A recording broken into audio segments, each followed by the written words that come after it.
And so once again, I'll just welcome everybody to the webinar series. Somebody keeps chatting with me. I've got to close this chat window. I thought I already had. So welcome to the webinar series for 2012. We're here for a webinar by Behnaz Rouhani from Georgia Perimeter College called Online Classes and Proctored Testing, Let's Make It Work. This is sponsored by the American Mathematical Association of Two-Year Colleges, or AMATYC. It is one of our core values to build expertise and exhibit leadership in the teaching and learning of mathematics to enhance personal growth, which is what this webinar is hopefully going to do, and improve teaching methods and effectiveness. You can get more information about AMATYC at the link at the bottom. The views expressed by the presenter are not necessarily the views of AMATYC, and any commercial products mentioned by presenters are not necessarily endorsed by AMATYC. The webinar platform is provided by the Lift Institute at Muskegon Community College. If you have any suggestions for future webinars, please just let me know. My email address is there at the bottom of the screen. And now we're going to switch over to Behnaz. So let's go to, oops, maybe not, wrong one. Try again.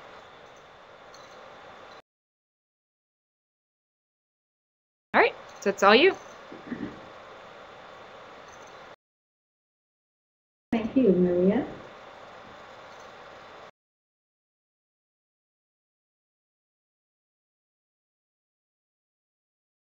I'm still waiting for it to show up.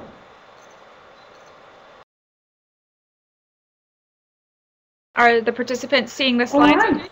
There we go. All right. Okay. Welcome, everyone. Thank you, Maria. I am a full-time, fully online faculty at Georgia Perimeter College, so therefore I teach from home. That's where I am. I have no office. And this semester I have been teaching Calculus 1 and Calculus 2 online.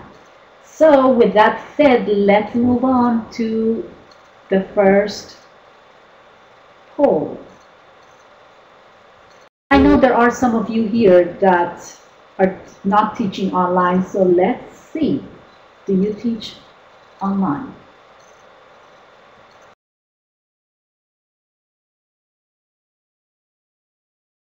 All right, the numbers are coming in. Very good, very good. So 78% of you are teaching online courses. Great, wonderful. Thank you, Maria. So what I want to talk about is growth of online. I want to talk about the growth of online. Now, the 2011 survey of online learning by the Sloan Consortium reveals that the 10% growth rate for online enrollments far exceeds the less than 1% growth of the overall higher education student population. So look at the growth of the online versus the just higher education student population in general. And then he said that 31% of all higher education students now take at least one course online, and over 6.1 million students were taking at least one online course during fall 2010. So the rate of growth of online enrollment continues to be far in excess of the rate for the total higher education student population. So the numbers are staggering. The growth of online courses driven by the demand has forced most of the colleges to get on the online bandwagon or risk losing part of their market share. Now, this rush to provide online instruction contributes to what some criticize as problems of quality and integrity in these courses. Now, administrators on one hand have pushed the anytime, anywhere creed of online instruction as necessary to effectively market and stay competitive with their online course offerings. And instructional designers, on the other hand, they typically believe that the way to ensure the integrity of educational process is through pedagogical changes. So, let's talk about students and academic integrity. I believe everything in the world tends to be connected. The models presented by the current culture have an impact on academic integrity in higher education. Student lives are influenced by the lifestyles and behaviors they see on TV. And the current student generation expects to gain reward without sacrifice. Now, as Kitahara put it, he said, the McDonald's generation expects everything now, and they don't want to work for it. They want it short and quick.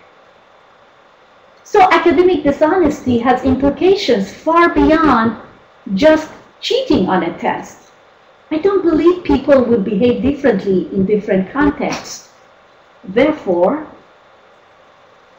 the student who's cheating on a test today may be employee who is falsifying accounting books tomorrow, a doctor who is ... a lawyer who is ... I don't need to fill in those blanks. You all can do that.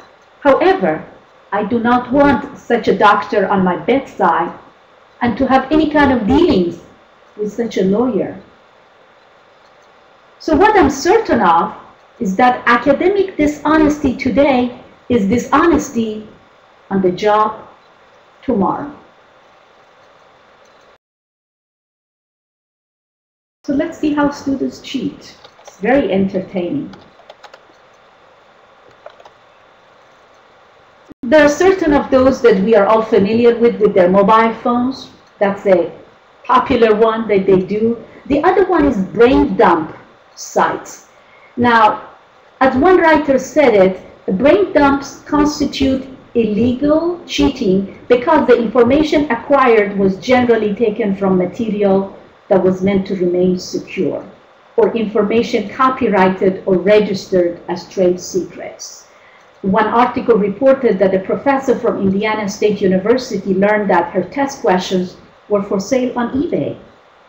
Another professor from Georgia learned that her test questions were posted to a student's Facebook page. Now, many of the well-known study websites such as Cramster or Course Hero are developed to help students study.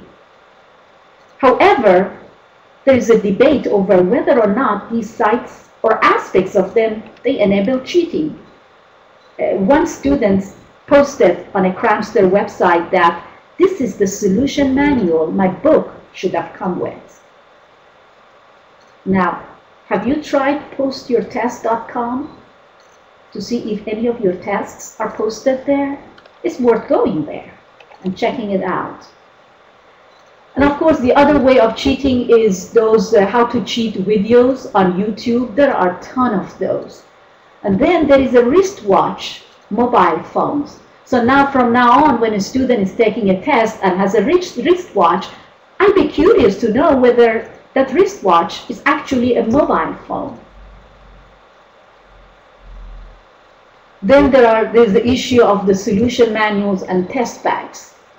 You can download them for free by going to this website, ebookee.com, or you can purchase those by going to this website, www.sbooksforsale.com. I found the textbook that we use for calculus, the test bank, solution manuals, they were all there. It's very scary. And these are the traditional methods. We are all familiar with those. Of course, with ladies either putting stuff on their, sticking to their ties, or writing on their thighs, writing on the palm of your hand, writing on your shoes, or writing on your fingernails. Those are all the traditional methods. But here's my second poll. Students commit academic dishonesty because punishments are far less arduous than the behavior they are punished for. So let's see what you think.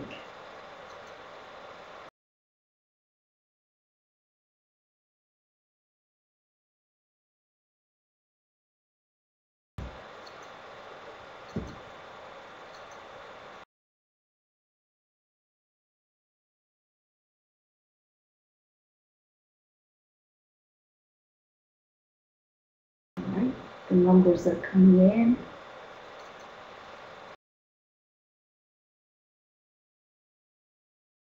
Very good. So, most of you think that this is a true statement. That's great. Now, some professors, they go, thank you, Maria. Some professors, they go as far as believing that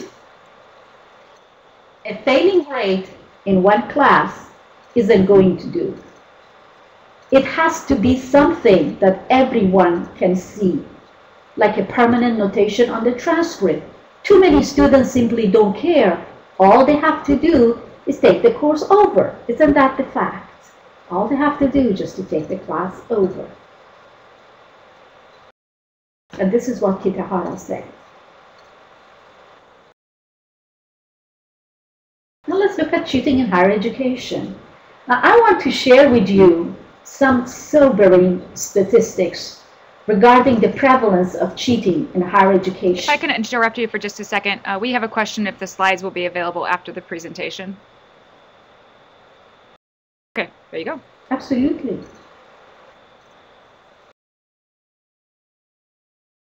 So let's see. Now, these numbers are alarming and do require a serious response. So what I'm going to ask you is that, have you ever turned the numbers upside down? Let's have a look. If 42% of college students admit to working with others on individual assignments when asked for individual work, that means 58% aren't getting help from others. And those 58% would like you and I to do something about the 42%.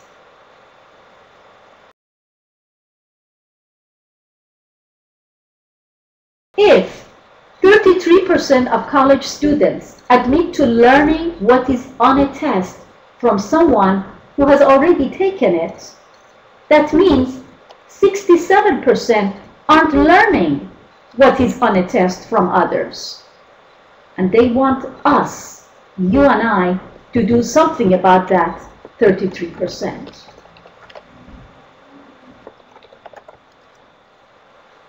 I can just go on and on.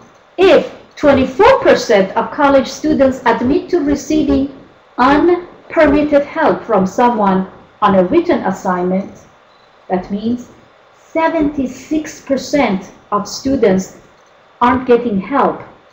And those students would like you and I to do something about that 24%. So here we are. Let's look at the next poll. Are you concerned about students misrepresenting themselves online? Ever ask yourself, is this her or is this not her?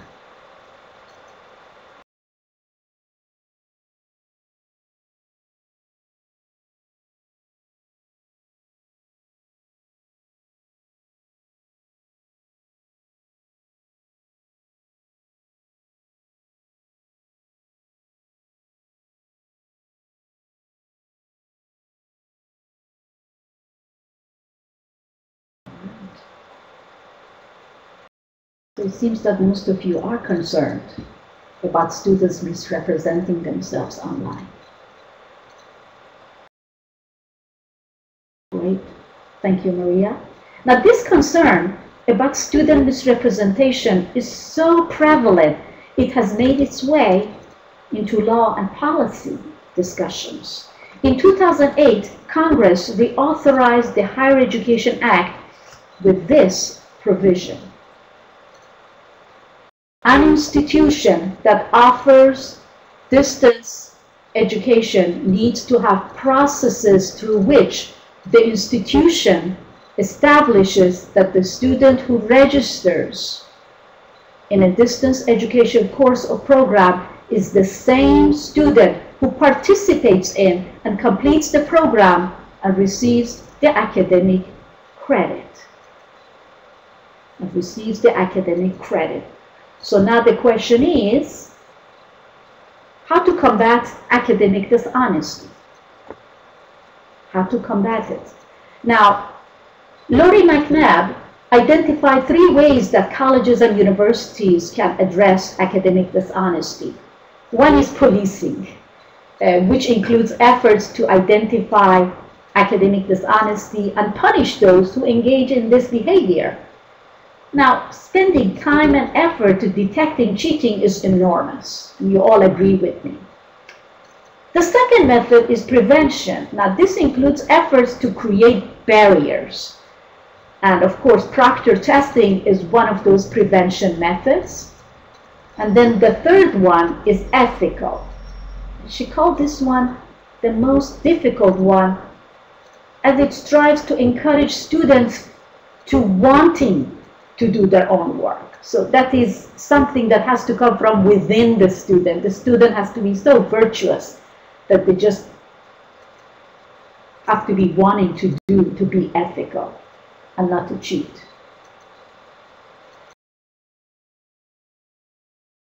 So the bulk of our discussion here is about prevention method.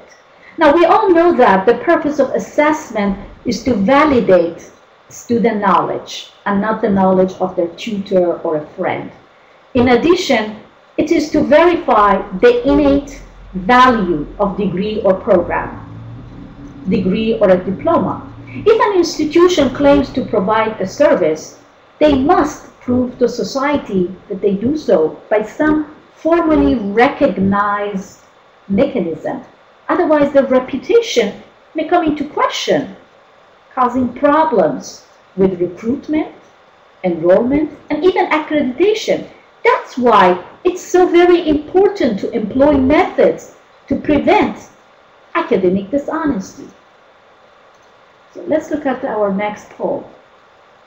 Can we trust results of an online course where there is no proctoring versus a traditional on-campus course with proctored exams?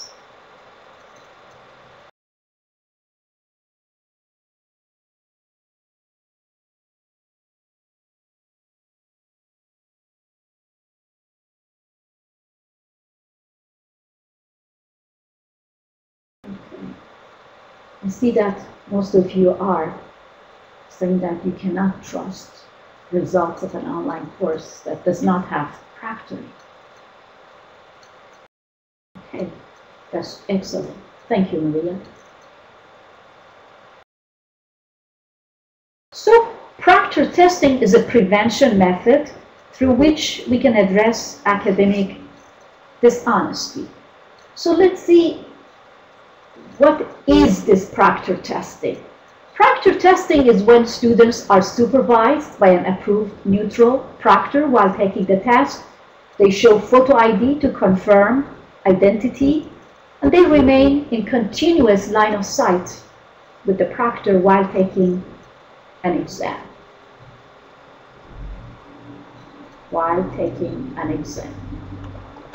So,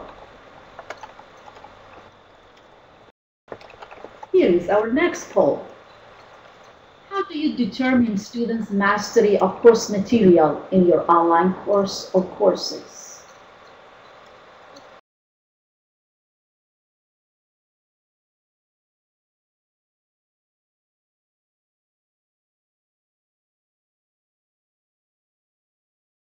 There are several methods that you determine students' mastery.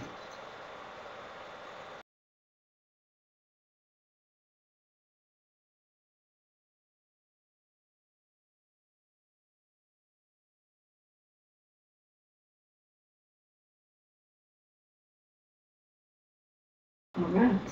It looks like proctor tests throughout the semester and proctored final exam, they are neck to neck. So basically majority of you are giving proctor tests throughout the semester. Very good. Thank you, Maria.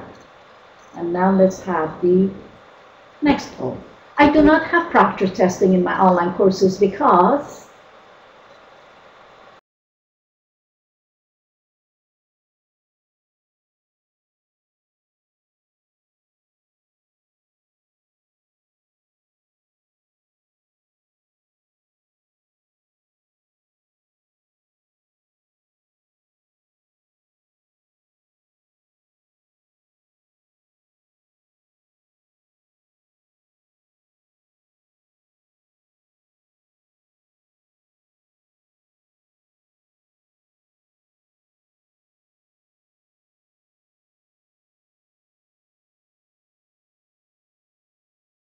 So it looks like you've just got a couple there that don't have online, have proctor testing.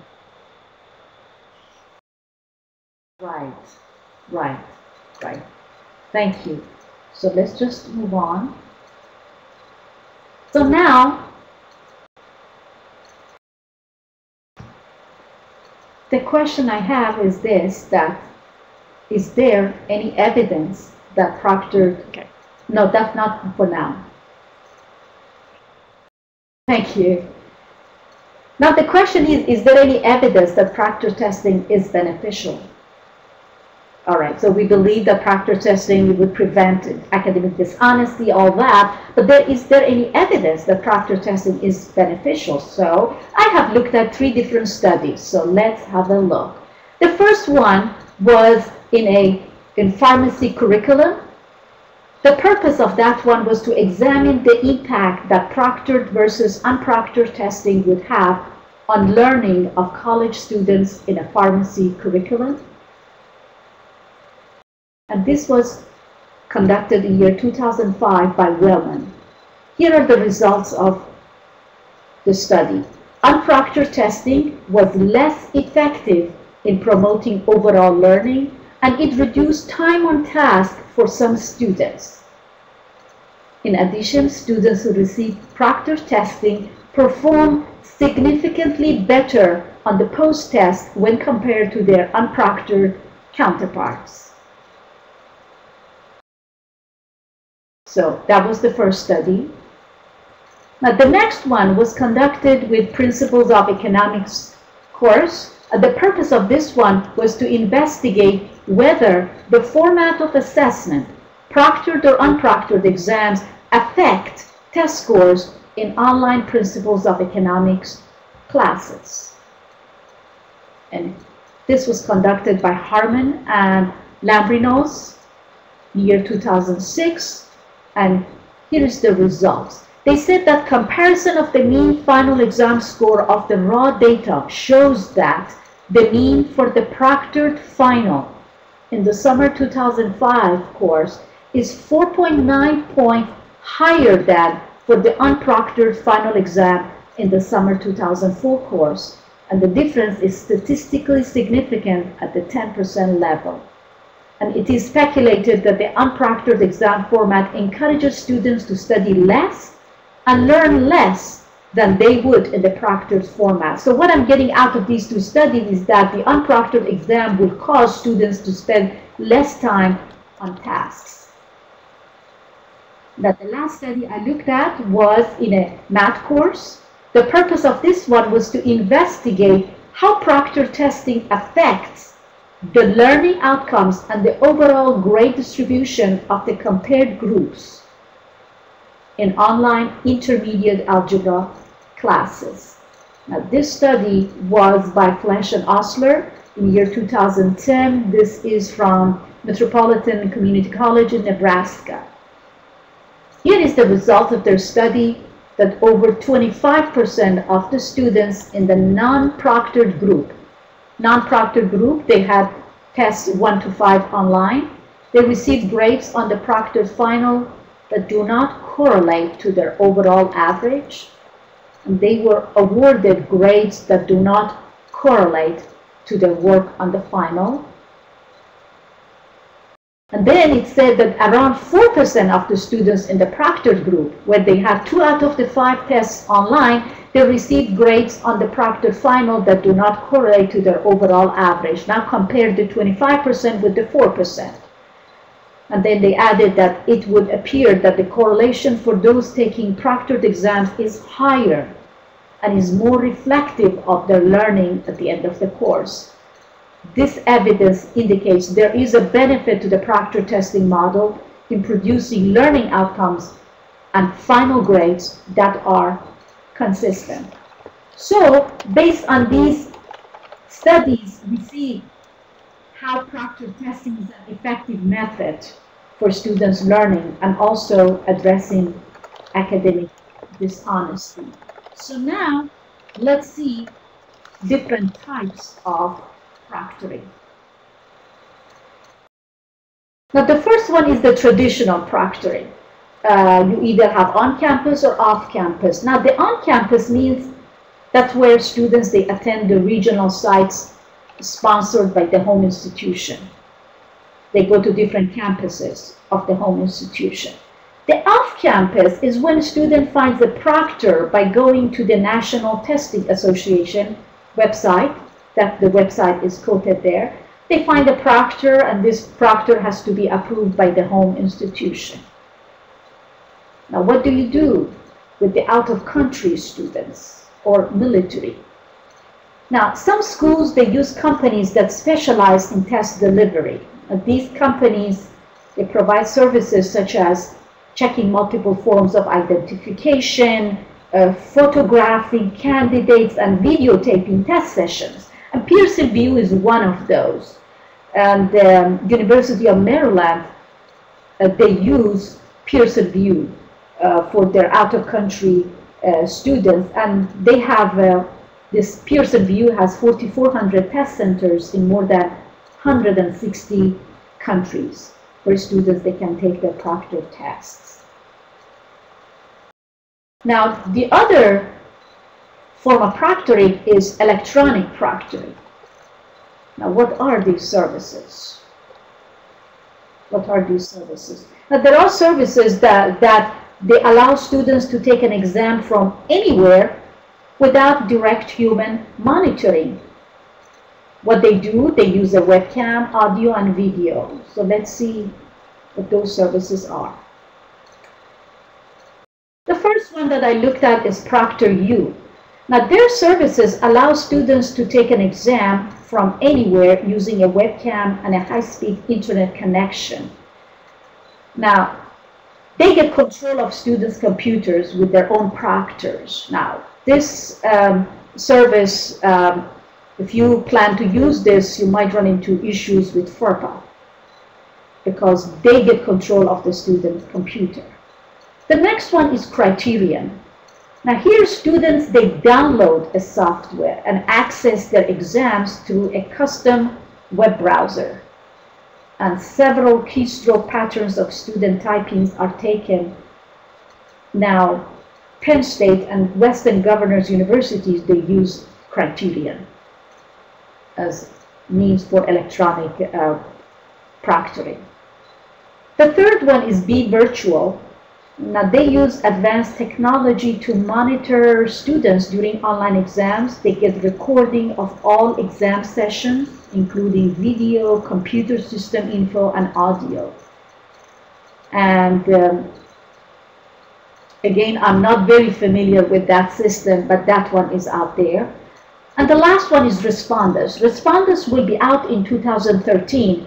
Now, with this one, it allows students to take exam from anywhere, which is very good, and using webcam, audio, video, and recording for playback.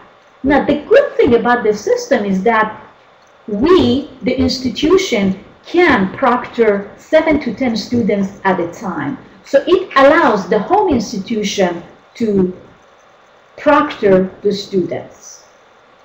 So that's the good thing about that. So now let's look at the next poll. If you give proctor tests in your online courses, what percentage of the student's final grade is proctored?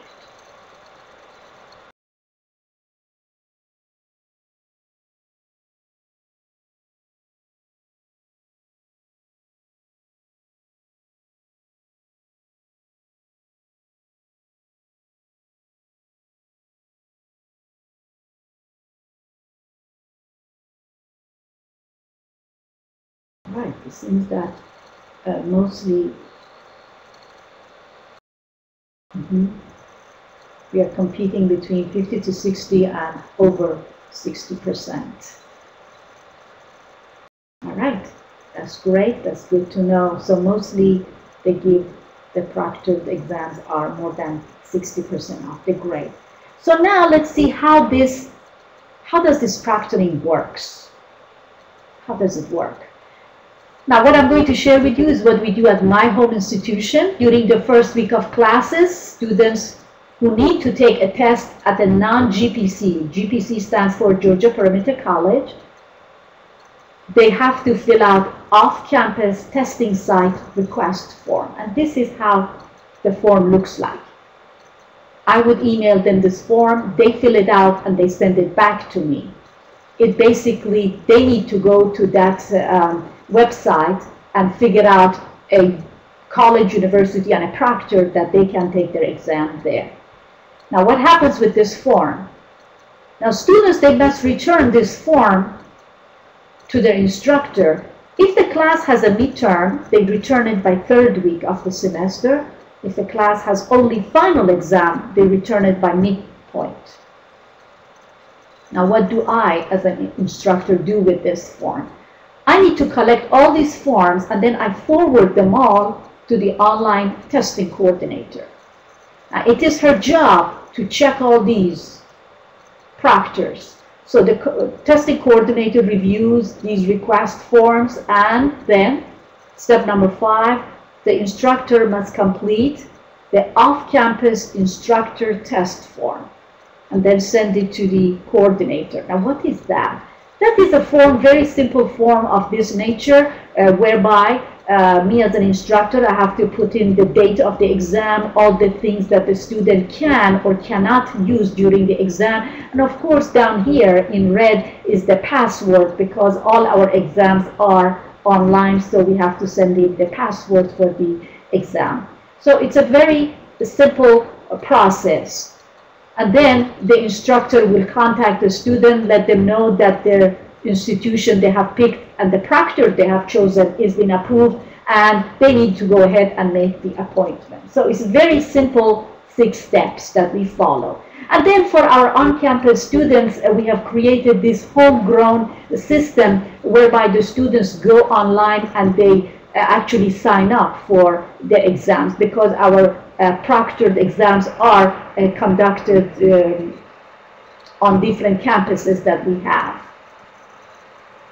And then before the exam, we as faculty can go in and retrieve the roster, because once during the exam, we check every student against that roster that we have downloaded. Sometimes we get into some issues.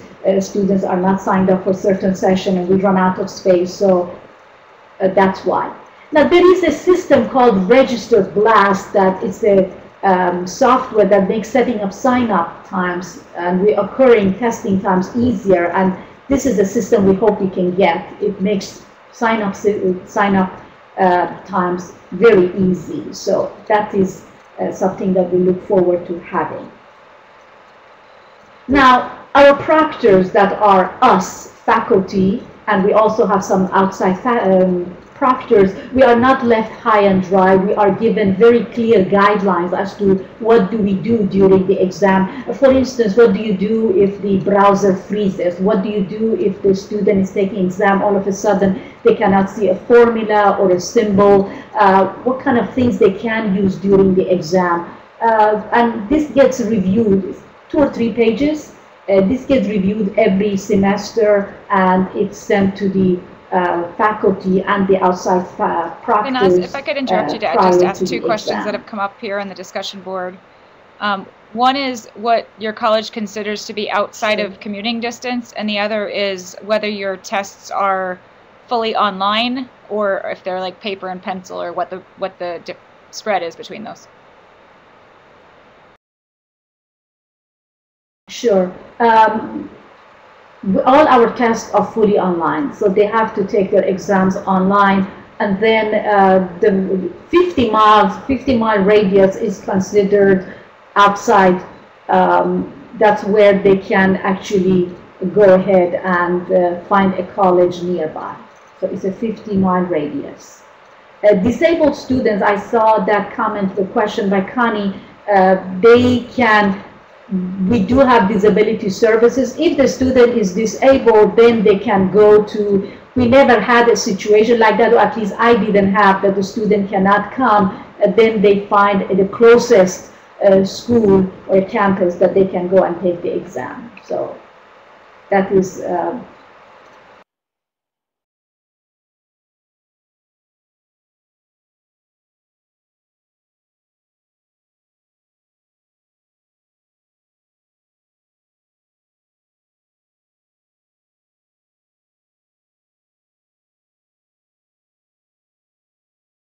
Did anyone else lose sound just now? Okay, 1 second.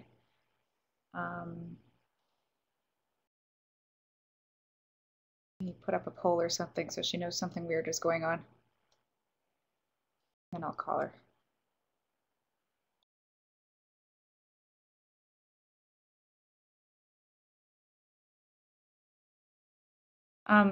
Behnaz, if you can hear me, can you just check your audio or re-enter the room? Just leave the room and then come back in, and we'll just chat in the window for a second. I'm going to try giving Behnaz a call to make sure that she knows that something is going wrong.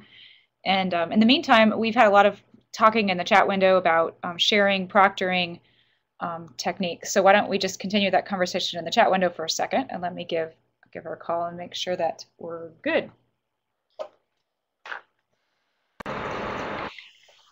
Maria, can you hear me? Maria? Hello? Maria, can you hear me?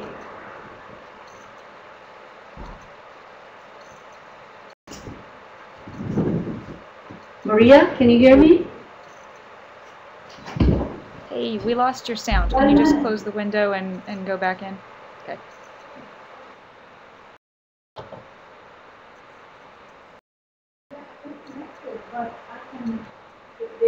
The microphone is green, but I could hear you, but you can't hear me apparently. Hello?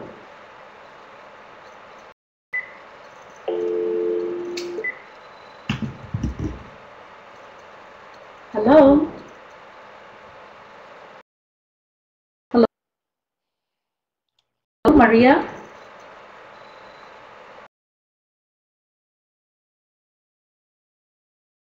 Sorry, you can hear me now. I can't hear Maria. I got bumped out. You can hear me now. I got bumped out too. Oh, you got, okay. All right. Yep. Okay, are we good now? Yep. You want to remove that whole one, please? There we go. Okay. So yes. You can hear me now, right? Yes. All right. So now I want to see that how do students react towards proctor tests. So let's have a look. Here is a comment from a student who is agreeing with proctored exams. I got this from degreeinfo.com, and this was posted January 2010. I was amazed. I thought maybe this is a moderator comment, but it was definitely a student that said, I'm glad they are concerned about academic honesty and integrity. It's also nice because at least the person enrolled in school will be doing the final. Already I have run across a few teams of husband-wife that do the work together, or in one case, the person not in school did the whole class for them. It's not that inconvenient after all. Even with a full class load, it is only 10 proctored exams a year.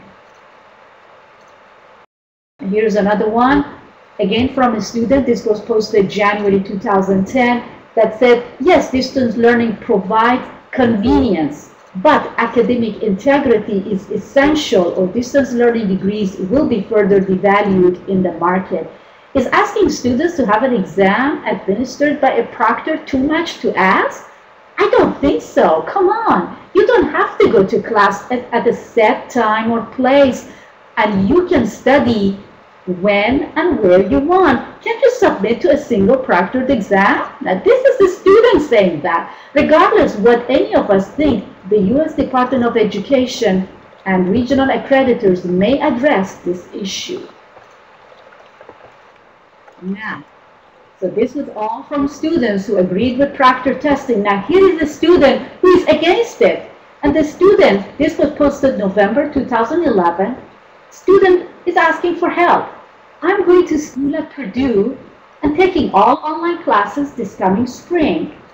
I have to take Math 136 this spring or summer to get my degree, but I'm traveling for work a great deal and have no room to head to school testing site for supervised exams.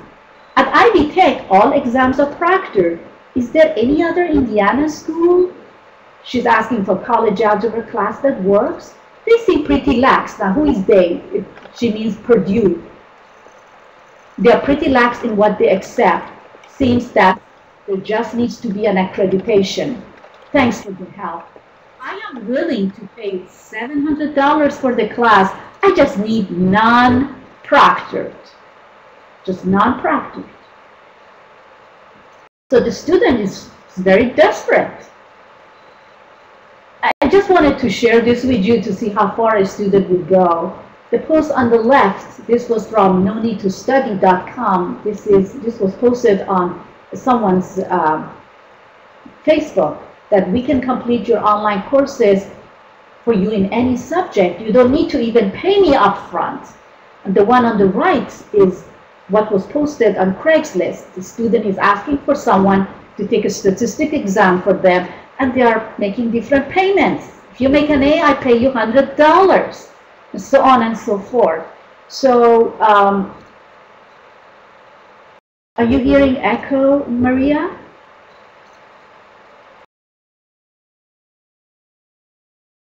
All right. So this is how far they go. This is how far they go to have non-proctored exams. So, what I want to share with you is some ideas to eliminate or at least reduce the opportunity to cheat. And I call them some do's and don'ts. Now, the first one is to announce the required proctored exams early in the term. Now, that way, the students will know that they are responsible for the material in an unaided environment. That is, they will be expected to learn it, retain it, and know how to apply it. They are responsible for it. Next is to make sure that the proctors are not related to the student. Last semester, I had an issue. A student of mine in Calculus 2, she emailed me the first week of semester and said, I am in Korea, so I need to find a proctor in Korea. So she went ahead and I sent her the form. The form came back, so I sent it to our testing coordinator. And then a couple of weeks before the midterm, I received an email from the testing coordinator saying whether I have heard from the student. I said no, she's not even responding to my emails.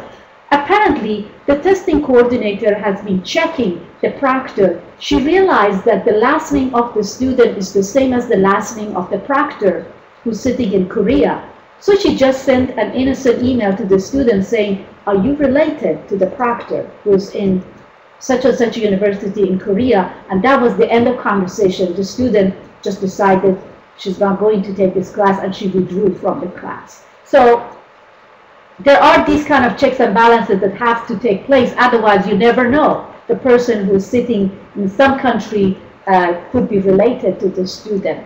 Now, if proctor tests are computerized, make sure the instructor computer is equipped with SmartSync.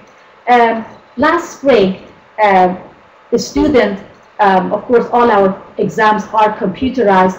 And the proctor was, of course, monitoring the students, and the proctor realized that one of the students, he is venturing out of the exam, and he's just going to different websites, looking for the solution, just copying and pasting. So the proctor just let the student just go ahead and take his time and do what he wanted to do, and took the snapshots of those sessions.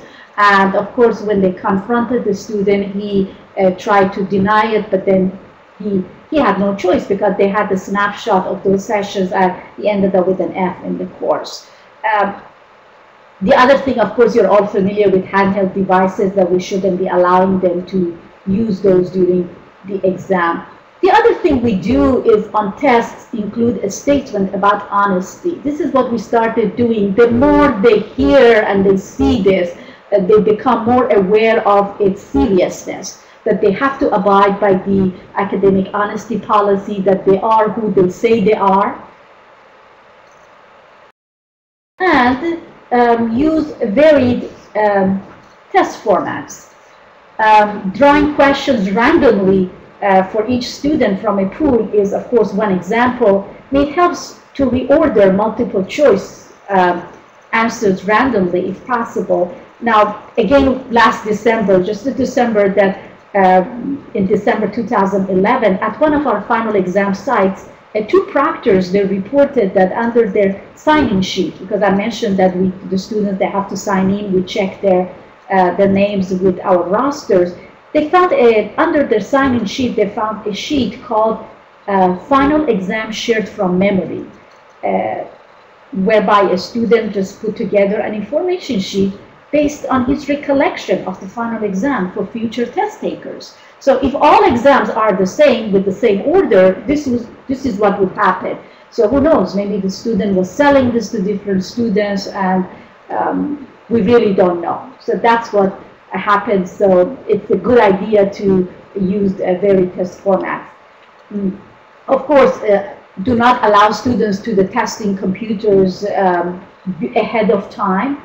Create a video that discusses your school's policies and expectations on academic honesty. The link I have there, this is the video we have created, and we found it to be very useful. The students, they have to watch it and then type up a statement saying that they have watched it and they abide by the policy. Academic honesty contract, ask them to sign academic honesty contract. It would never hurt.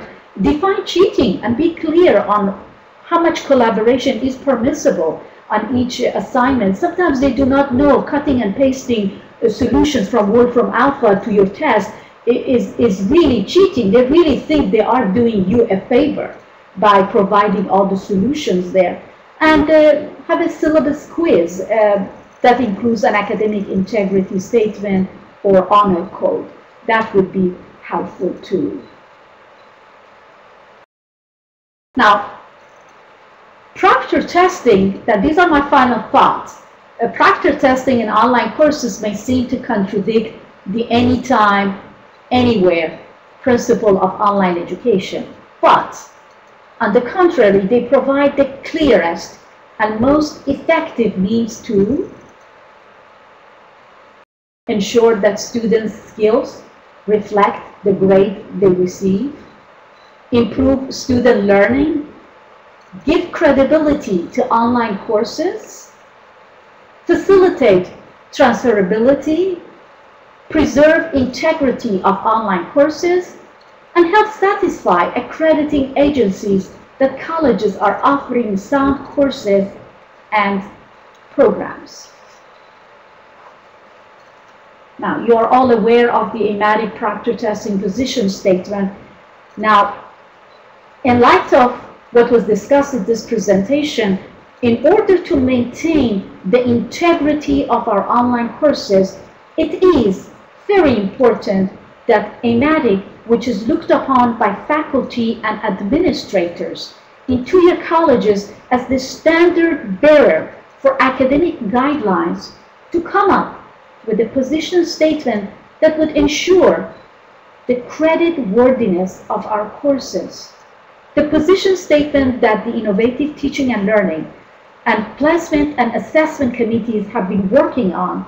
It's not a requirement. I repeat it, it's not a requirement. However, it is intended to help the faculty. In addition, having a position statement would be a suggestion for best practices in teaching online mathematics. Now, those of you that were at the Austin AMATYC conference, we had the open hearing with good suggestions. Again, we have another open hearing in Jacksonville. Then the position statement will be addressed at the Delegate Assembly in 2011. And good luck in your proctor testing. Here is my contact information. If I can be of any help, please do not hesitate to contact me.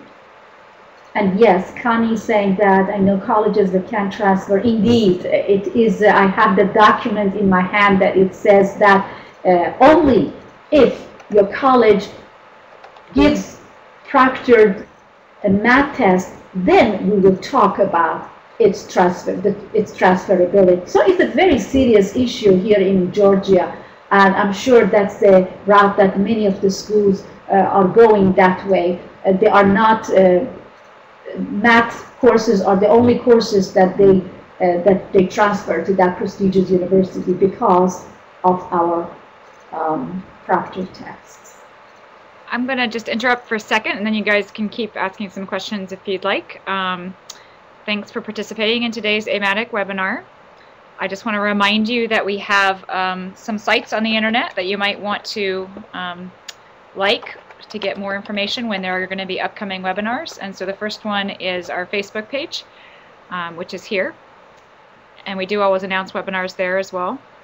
Recordings of past AMATYC webinars can be found at the AMATYC webpage, or you can just go to the bit.ly link, AMATYC webinars, all lowercase, that one right there. And then finally, if you wouldn't mind taking just 2 minutes to participate in a short survey about this, and I'll put the link here, and I'll put it in both with the... I'm a little bit worried about this one. All right, let's make sure this works.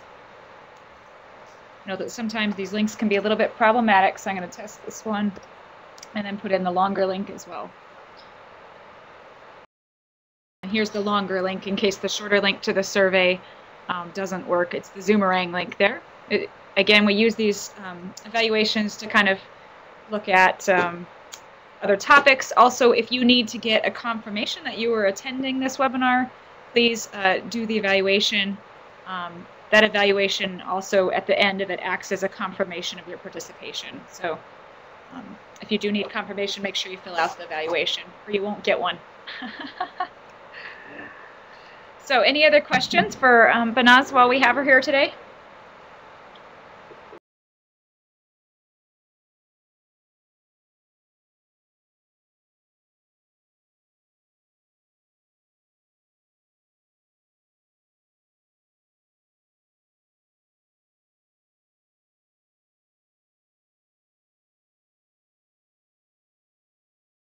Exactly, yeah.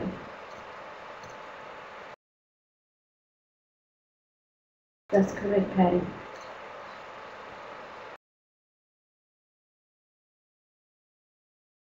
We have our proctored, we are allowed now to have midterm and final exam proctored, and adding those up for my courses, altogether midterm and final is about 54% of their total grade is proctored.